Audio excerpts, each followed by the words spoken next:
In the subject of oceanology,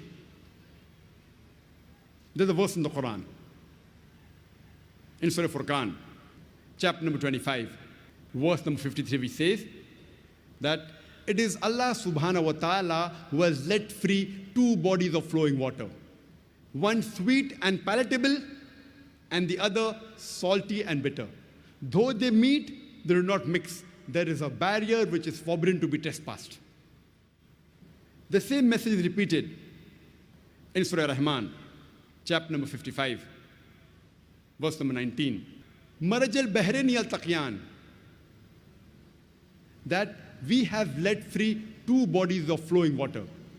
Though they meet, they do not mix. There is a barrier, there is a barzakh which is forbidden to be trespassed.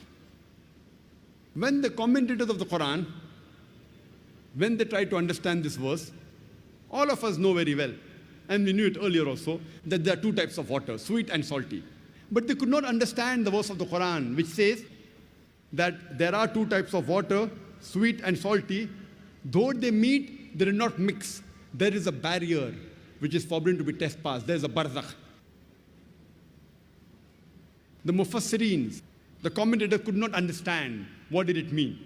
Today, after science have advanced, we have come to know that whenever one type of water flows into the other type of water, sweet water flows into the salty water, it loses its constituents and gets homogenized into the water it flows.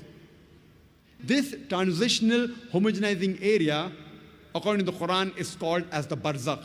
It is an unseen barrier. And this has been testified and verified when this verse of the Quran was showed to Professor Hay,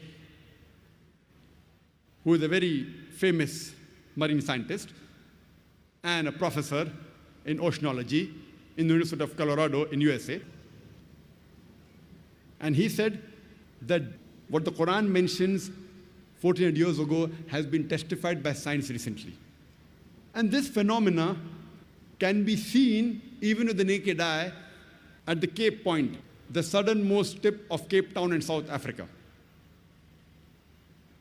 where one type of water flows into the other type. We even see that the colors of both these waters differ. Another good example is in Egypt, when river Nile flows into the Mediterranean Sea. And the best example is the Gulf Stream. It flows for thousands of miles.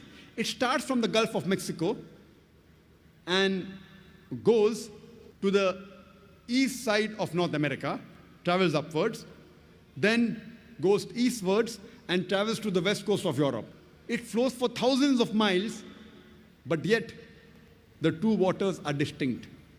And if you're traveling in a ship towards the extreme of the Gulf Stream and take a bucket of water from the left side and a bucket of water from the right side, you'll find that one is sweet and the other is salty. Even the temperature between the two, they differ. Imagine, Quran speaks about this phenomena 1400 years ago.